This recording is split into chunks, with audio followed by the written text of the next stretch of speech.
All right, welcome in. It is the afternoon update here, NBA style on Wager Talk. We certainly appreciate you stopping by. This is all about getting you any of the last-minute updates that we have right around about 3:40 Eastern time in the afternoon. Now, the good news is we only got 2 games in the association tonight. We got plenty else going on across the board here at Wager Talk. The start of the Major League Baseball season off and running. Let us not forget Sweet 16 games coming up tonight. 4 of them still looking to crown a national champion there. But with 2 NBA games here, and actually 2 pretty good ones. Well, I shouldn't say that. 3 good teams. One, not quite sure why they're even still in the association. But Celtics, Hawks, Bucks, Pelicans.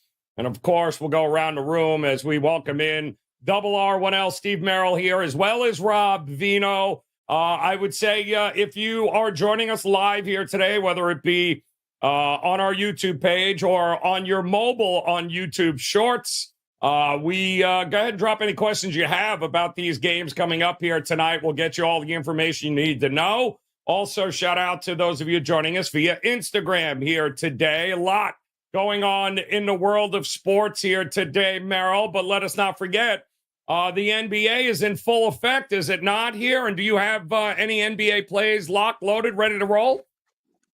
Nothing official for the NBA. I'm going to give all my opinions out for free here on this live show at 3:45 Eastern. But if you're joining us live here, don't miss out on a free baseball play, which goes here in about a half hour on my page, SteveMerril, WagerTalk.com. So free daytime baseball, late afternoon baseball, and also my top best bet for opening day is actually opening night, and it is half price, just 50% off instantly when you get my first baseball best bet of the season, which is a late Thursday night game, and also my strongest Sweet 16 game goes tonight on Thursday as well. So lots of strong sports crossing both baseball and basketball, college and pro baseball, but we're going to give the basketball edition of the pro stuff free here on the show here in just a couple minutes. Yeah, no, it's, again, only 2 games on the board here tonight, guys, and we'll give you the latest injury news as well as line moves, and I'll caution you, one of these games is probably going to hit 17 and a half before it's all said and done, but that doesn't really matter. Just ask the New York Knicks, Rob Vino, who have no problem laying monster numbers against teams that have already cashed out on the season. Like, I don't know, the Detroit Pistons come to mind, and so do the Toronto Raptors here. What do you have ready to go on a very loaded Thursday here on Wager Talk? Real quick, Joe. Toronto made sure they were going to lose right off the bat. They gave up 80 at halftime. Detroit was right there at halftime. I think they were winning and realized, hey, wait a minute, we're winning. We have to lose this game, and wound up losing by double digits. I do have a play, 4% best bet from tonight's action, small card, big play.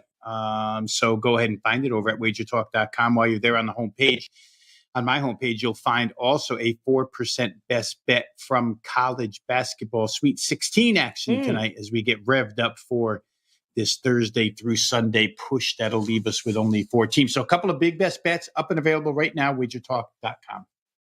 All right, love it there, guys. We'll start, of course, with that disgusting line here. Celtics taking on the Hawks. 16 and a half is what this thing is now, which ironically enough, I mean, we saw as high as 17 and a half. It looks like they have a little bit of buyback, but in some spots we saw this thing open up at 12 or 13, and then the injury report came out, and that's really where we're at right now. So Xavier Tillman, Springer, Al Horford, and Holiday all questionable, it looks like, for Boston still. And I guess the big one here with Atlanta is DeJounte Murray, still listed as questionable here. Jalen Johnson out. We already know that the Hawks are another one of these teams, Merrill, that, not a lot going on here in the final couple of weeks of the regular season. But the Celtics aren't at home here. They're on the road. The Hawks have been feisty at home. 226 and a half, 226 is what we're seeing as the total seems to be coming down as well. Can't say I blame the market for that move, but is it lay it or pass? Like, what do you do here in this spot with the Boston Celtics tonight? Yeah, the Hawks feisty at home is actually kind of relative. They are 19 and 17 straight up, though. So I get what you're saying. We're getting a huge home dog here that actually has a winning record straight up, and they're just 14 and 22 against the spread. So most of the situations they have actually been a home favorite this season, and in home games they are plus 1.5 point margin. So I'd have to say you'd have to go pretty deep in the database to ever find a situation this late in the season where we have a winning home dog with a positive scoring margin catching 16.5 points. The problem is, as Ralph Michaels, who does a great job digging into databases, pointed out earlier this week, double-digit favorites from game 70 on have been a winning play over the last 6 years. Home favorites almost 50-50, but road favorites laying double digits have been over a 70% play against the spread. So Boston fits that sweet spot. But at what point is it too much? I mean, this line did open 12.5. That was probably what the true number should be. Maybe there was some thought that Boston would be sitting more key guys like Tatum or Brown. Maybe that's why it's gone up, because those guys aren't on the injury report. But still, 12.5 up to 16.5. Tough to pull the trigger with this big of a number. But once again, one of the reasons these road favorites by double digits have covered 70% of the time the last 6 years is because it is difficult to pull the trigger in these situations. So history tells us it's Boston or pass. What kept me off this situation, this game tonight, though, is not only that the fact the Hawks have been competitive at home, like you said, but they're 26 and 46 against the spread. They've been one of the worst point spreads in the history of the NBA this year. They did pick things up a little bit over the last couple of months. But still, they've covered 3 straight and they've won 3 straight. One of those was as a 10.5 point dog against Boston at home just 3-4 days ago, on the 25th, 3 days ago. So this is one of those quick revenge spots for the Celtics. But what's really weird about this setup, Joe, Boston hasn't played since that loss 3 days ago. They remain in Atlanta, I assume. Hot Atlanta, maybe that's a distraction. But the Hawks had the Blazers come in last night. It's a really weird scheduling dynamic that they would break up the home, the back-to-back series. So I don't know what to make of this. It doesn't look like a great spot for Atlanta. Be Boston or pass for me. And historically, that's been a good play this time of year. Yeah, no, it certainly hasn't. It's been profitable here to this point, Vino, over the last couple of weeks. Don't be scared. 17, 16.5, 15. They'll cover them. Clearly, there are some people still battling, some teams still battling. Other teams have absolutely cashed out here. But when you get these big spreads like this game here tonight, what's the best way to approach it? All individual, Joe. And this one happens to be a specific spot here where Boston blew a 30-point lead a couple of nights ago to this team. I mean, the first half of that game was an absolute demolition of the Atlanta Hawks. Boston did whatever they wanted. They made every shot.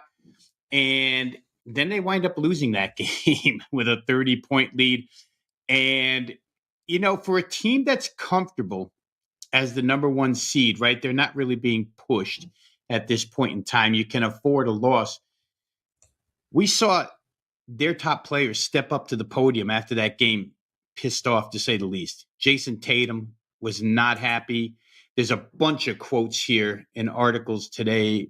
Porzingis not happy. A whole crew of Celtic starters and players voiced their opinion on, we shouldn't be letting up on a team like that. So I think the uniqueness of this situation is, Boston's 11 games in front of the Bucks for the number 1 seed. They're going to be the number 1 seed into the Eastern Conference playoffs, but how angry they were at blowing that game the other night. So I think that anger comes out here. They've been able to sit around. As Steve mentioned, the scheduling dynamic is a little bit strange. They sit around. They wait for Atlanta to come back to them.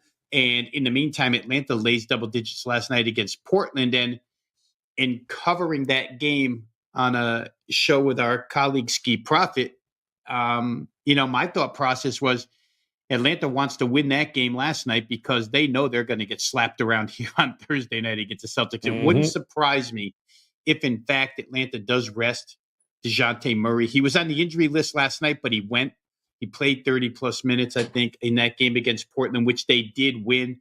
And for them, their playoff position is the 10 seed. And in pretty good shape as the 10 seed. I mean, they could try and hunt down the Bulls. They're only a game and a half behind, but I don't know that they'll press that hard in this particular instance. All that being said, I will mention that Quinn Snyder has talked about, they've been shorthanded, the Hawks, but he mentioned in a couple of quotes yesterday and then again today how unselfish the team is playing offensively, passing the ball to one another, and how it's been a long time coming that they've been able to play that way. Sort of a selfish team turning into an unselfish team. They're scoring better. The offense is flowing better. So for those reasons, you probably would look to take points here. It's an excessive amount. The total hasn't really budged. 226.5, still 226.5. I think Boston will score theirs. And the Hawks, if Murray plays, probably get theirs as well. So interesting game. But I think as angry as Boston is, maybe the way the Hawks are playing, if Murray goes, you take the points in this one. We'll have to see what the final injury status is on DeJounte Murray. But I can guarantee you, Boston's not going to let off the pedal here tonight. Yeah, so 6-0, the Celtics since February 14th as an 11 or more point favorite here. We also, I mean, listen, this is that rematch from a couple of nights ago, which was hilarious watching Celtic fans melt down in the second half. I will say this, though, Merril, the database has spoken. So when you get a team in this kind of spot as a big road favorite since 2002, of at least 9 points or more after the All-Star break, 268 and 158 ATS. So we are certainly looking at an edge, and you mix in the fact that they're a little pissed that they lost that game the other night, blowing a 20-point lead there. I would imagine, I don't know, I'd even have to look at them early and often in this one. Team totals over, first half, anything involved with an over with the Celtics is not a bad look here tonight. We also have a game I think that's going to be much more competitive here tonight, and that's going to be the Bucks taking on the Pelicans, 8 o'clock here tonight. This has been back and forth. Patrick Beverley is probable. The only thing I'm seeing listed on the Milwaukee Bucks injury report. Jose Alvarado and Brandon Ingram still out for the New Orleans Pelicans, and I am seeing this thing hovering around. It opened up the Bucks -2 as a road favorite. I'm seeing -1, -1.5, and I'm seeing it tick up a little bit as far as the total goes here, Merril. 224 up to 225 in a lot of spots, maybe even 223.5 as an open in some places.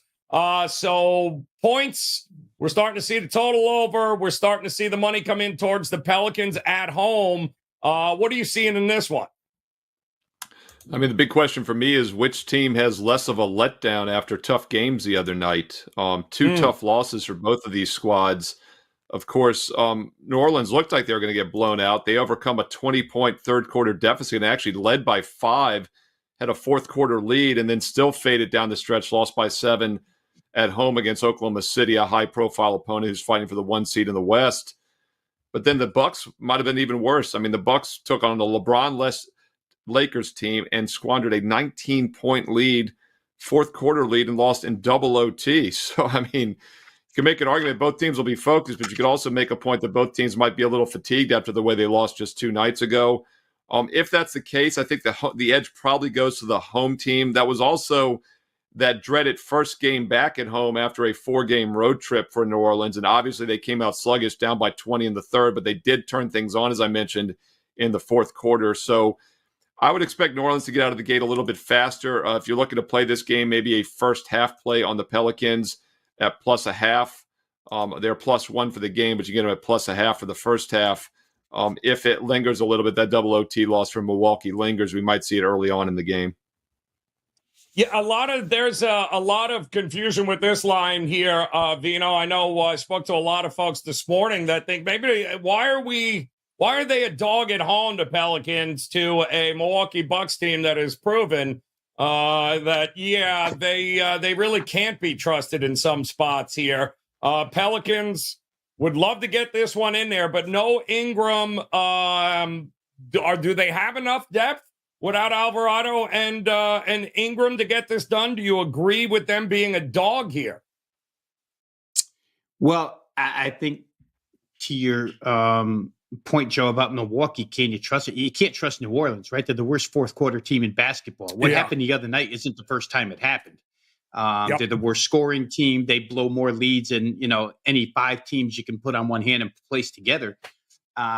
They just don't play the fourth quarter. They don't finish. And I don't know that it helps any not having Brandon Ingram. I mean, for a couple of years now, we've heard, wait till they get Zion back, wait till they get Zion back. I think what we're seeing now is that Brandon Ingram may be the most important piece of that starting unit. And Alvarado is the guy, we're not telling anybody anything new, but he's the guy that brings the defensive energy off the bench. For New Orleans to blow that game at home, a very important one to Oklahoma City the other night, it leads me to believe that they just can't be trusted here either. I think Milwaukee's more apt to bounce back. I think Milwaukee right now is, and you could probably make the same case for both of these teams, Joe, but for where Milwaukee's concerned, having Chris Middleton back now for 4 games, 4 or 5, I think, and having Giannis in the lineup with him, maybe it's only their 3rd or 4th. They're starting to get the big 3 back in, what they would call their big 3 back in some type of flow. It gets tiresome to read the quote from Giannis after the Bucks lose games. We just have to learn from this. I used to make fun of John Morant because he would say that all the time when Memphis would lose. Oh, we're going to learn from this. And then the situation arises again and nobody's learned from anything. But I think it's a little bit different with Milwaukee. I do think that Giannis probably, much like Steph Curry with Golden State, right? They put up with a lot and they don't really show it. They try to stay positive. I think Milwaukee's the better team. They're the deeper team. I don't trust New Orleans in any fourth quarter situation. So for me, it would be Milwaukee or nothing. I think you could look potentially total here. Because as we've said time and time again, no matter what Doc Rivers tells us, that defense ain't getting any better, Joe. As Steve mentioned, they gave up a boatload of points to the Lakers the other night without LeBron James. So maybe it's a higher scoring game, but I would trust Milwaukee a little bit more than New Orleans. Yeah, and that ain't saying a whole hell of a lot here, people, at all. But I will say this. I mean, for a significant portion of the season, New Orleans was a tremendous early first half covering machine, but nobody is better at first half covering numbers than the Boston Celtics. Let us not forget, they covered the other game against Atlanta that they blew the 30-point lead in there, but they were certainly well on their way to covering that game. I can't see how they're not going to cover this one. The Bucks with that miraculous comeback against the Lakers a couple of nights ago there, they weren't well in the first half either. So it seems like a first half kind of night to me here, guys. But that's we're going to see exactly what we get from both these teams, and we're still waiting on the injury report for Atlanta to see if whether or not DeJounte Murray is going. Now, looking ahead tomorrow, a monster card in the NBA, but some really good news for Sixer fans who got absolutely hosed last night against the Clippers, because it appears that the Clippers can only win a game, much like the Lakers, if the refs are in their pocket. Lakers with 43 free throws the other night against the Pacers to what, 16? That seemed fair. And the non-call against Paul George last night. They just learned that it looks like Embiid traveling with the team. They fully anticipate Embiid back in the saddle here sooner rather than later, Merril. To me, they would be nothing but a fade team until we can get a couple of games underneath and still what we're dealing with here. Because something tells me the entire world is going to run to the book and bet the Sixers once Embiid is in uniform. Yeah, and the playoff situation really is pretty nonchalant in the West. We talk that the Celtics have already officially clinched the 1 seed, I believe. In fact, they have. They're up 11 games with like 8 games left. And Boston is about 5.5 games ahead of Denver right now for the best overall record with like 8 or 9 games left. So they've almost clinched that. So that's why I think the Celtics, you got to be very careful with. This does look like a focus spot. And the more we talked about the game tonight, Joe, the more I do like Boston. It'd be by far the only way I play it. And I also think, by the way, that line move from 12.5 to 16.5 is already priced in the fact that Murray probably will not play. He is questionable, but as Rob said, he was questionable last night. They beat a beatable team. Tonight is when you rest him, in my opinion, especially a game that you're probably not going to win. So we'll see if that line climbs much more, but that 16.5 might already have that pretty much priced in that Murray doesn't go. But bigger point about this conference, though, is you look at the Hawks. They're currently the 10th seed, which would be the last of the 4 play-in teams. They're 5.5 games ahead of the Nets, so they're pretty much in as well. There's really no battle for playoff spots. Where the Sixers are battling, though, is they're currently 8th, half a game behind the Heat in 7th, 1.5 behind the Pacers in 6th. And that's, of course, the key spot because you don't need the play-in game. So Philly's got about a game and a half to make up to avoid the play-in round, which are pretty much locked into otherwise. So I would think they're going to take it easy with Embiid, maybe get some of the rust off. And for that reason, you're probably right. He's not going to dominate out of the gate if he comes back anytime soon. Yeah, I mean, Vito, you're in Philly, man. You're in the area. Yep. Got to be at least some, there's got to be excitement, right? Because they keep going the wrong way. It'll be great to have him there. But as far as it just seems like there's going to be far too many people expecting wonderful things here with Embiid in the lineup far too quickly here. What is your take on him coming back? Is it just way too much of a question mark? Or will this team... Well, the team's got to be better with him on the court, no? Oh, without question, Joe. And it will bring to light some of the moves that they made during the trade deadline, including Buddy Hield. And, it's a really good team on paper, 1 through 9, with Joel Embiid as your starting center in Joel Embiid type form. We probably don't get that right away, although he's been present. Nick Nurse basically said last night that he was going to play before season's end. We don't know exactly what that means. If it were me, Joe, Cleveland's kind of a hard team tomorrow night to go ahead and throw Joel Embiid out there against Jared Allen.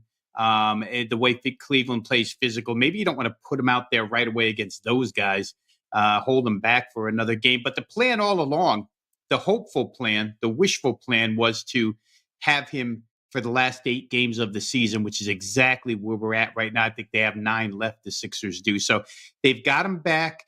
They'll probably ease him into things. And I'm with you. If people are going to rush to the window, first of all, I guess we have to see how the odds makers compensate for Joel Embiid when he does come back. Right now, we see no line. The overnights don't show a line on Philly, Cleveland. But it'll be interesting to see how much the bookmakers price into it.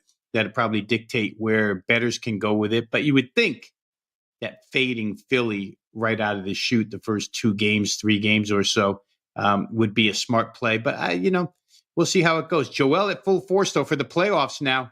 Anybody who's got future tickets, anybody that wants to buy a future ticket on Philadelphia now that their odds have probably rocketed a little bit, right? I'm sure they were much lower earlier than they are now. Absolutely. So you can get a good price on Philadelphia and maybe hedge at the end. And real quick, Joe, to your point about the Clippers and refs in their pocket, it's an interesting matchup tomorrow night. Just because I'm looking at openers now, the Clips open 1.5 favorite in Orlando tomorrow after Orlando blew the game to Golden State last night. I don't know that I wouldn't be looking at Orlando as an overnight play either, because the Clippers were a miserable-looking basketball team heading into last night and probably should have lost last night as well. So maybe Orlando worth an early look here. I kind of like it. Where you going? Orlando, really? I mean, how exactly do you start a game 3 minutes in? Draymond gets tossed. Kuminga's not playing. And you go 0 for 14 right after Draymond goes out. So, and then you're down. It's unbelievable what a poor effort that was on Orlando's part. Coming off a loss against Sacramento, having the rest advantage, and they threw up all over themselves, which worries me about this team moving forward. But I'll tell you something, Merril, I noticed, and I don't know if you guys have noticed this as well, and it's worth keeping an eye on. I'm watching that game. I'm on air last night covering that game, and I am watching this 0 for 14 situation happen. And, don't forget, they closed a 4.5 point favorite. They were down 18, 19 points, and they were still in a game there. They were getting 4.5, 5. Now, usually we used to live in games see somebody's down 20. Those numbers used to be astronomical. You get 8, 9, 10, you get 11 points. So 20-point leads now in the NBA, the in-game numbers, the live betting. They're telling you, no, don't worry about it. They're coming back, Merril. Well, yeah, Boston, the best team in the NBA by far this year, blows a 30-point lead against a hapless losing team. So, it's just can happen to anybody. The Magic are a very simple team to isolate right now. They beat up on they're a bully. They beat up on bad teams and they struggle against good teams. This is a team that went 5-0 straight up in ATS against the Nets, Jazz, Pistons, Hornets, and Wizards. You and I could go 5-0 straight up in ATS against those teams. And then they lose outright and fail to cover in competitively priced games against the Knicks and Pacers, playoff caliber teams. Then they run off another 5 straight wins and covers last week against the Nets, the Raptors twice, and the Pelicans. Decent win against them as a dog, and the Hornets mixed in there again. And then what's happened since? As you mentioned, they lose outright as a favorite at home against both the Kings and Warriors. Now they're facing the Clippers, who, by the way, tomorrow night, this is on Friday. The Clippers are now on a 2-8 ATS run and just 4-6 straight up. So even with that win last night, they still didn't cover. So really a team I don't trust. But it'll be interesting to see what Orlando does tomorrow, because they have the Grizzlies on Saturday and the Blazers on Monday at home. Obviously, 2 winnable games, 2 teams they should rout.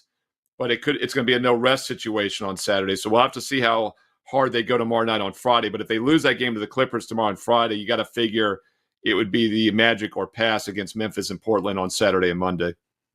Yeah, no, I agree with that. I mean, Vino, you've noticed that too lately with these 20. What's a 20-point lead anymore? There's no value in 20-point leads anymore, betting them in game, because the number you thought you might be getting in situations doesn't exist anymore. It's absolutely unbelievable how 20-point lead in the NBA means squat in the scope of things these days. Yeah, did they change in-game from an algorithm to a human actually controlling the point spread, Joe? Because generally... Amazing. Yeah, you wouldn't expect to still be laying 5 when you're down 20. I mean, you're supposed to be getting points at that point. That's just a strange occurrence, and would lead you to believe that it's not an algorithm making the changes in that particular instance. But no human can make the changes as fast as they are made in-game live. Real quick, to Steve's point about Orlando, it is interesting with them because Wendell Carter had a quote prior to last night's game talking about how important it is to them to get home floor advantage. They sit in 5th place, I think, looking to get into 4th. They're looking to pass the Knicks. And then they go out last night with a golden opportunity and don't get there. Remember, that was a team. I don't know how many they bullied, but they were an 80% cover at home this year. They're 16-4 as a home favorite. And they were beating teams by 10 points a game as a home favorite. So it's not like Orlando was just rolling over all week teams at home. So it was a kind of a weird spot for them last night to just come up flat. But that's the NBA. You and I talked about it a little bit off air, how the other night a LeBron-less team plus 10 had to be the way to go, because that's just the way of the NBA nowadays. When you lose your star player, you cover. I got to start keeping a spreadsheet on that, because it just happens night in and night out. We'll see how it goes tomorrow for Orlando. Like I say, that's a team that knows they need home floor, at least for one round, and had an opportunity last night and didn't take advantage. Yep. Lakers, Indiana tomorrow, Golden State, Charlotte trying to keep winning games. Miami's at home, welcomes in Portland, Denver and Minnesota. And of course, the Knicks taking on the Spurs.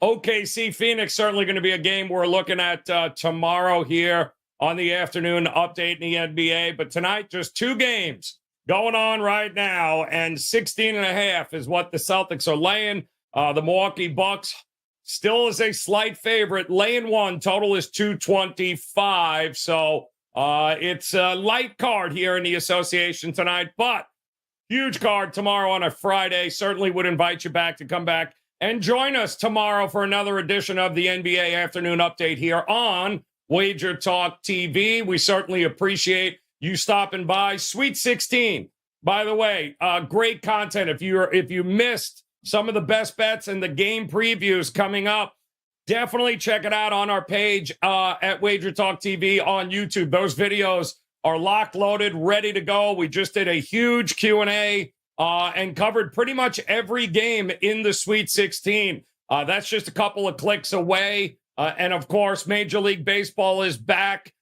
We opening day here today, a couple of games already in. We've got best bets posted on our page as well at YouTube. I'm getting to is that, yes, it pays just to go ahead and hit that subscribe button, hit the like button, become part of the WagerTalk TV family. We have got you covered. Welcome back Major League Baseball, Sweet 16 action, NBA, NHL, and so much more. And on behalf of Steve and Rob, we appreciate the time here today. Make plans to come back and join us again tomorrow, right around the 4 o'clock Eastern time. We'll go over all the latest NBA news, action, line moves, injury reports, and a whole bunch of best bets and picks. Until then, guys, best of luck with your plays tonight. We'll see you again soon.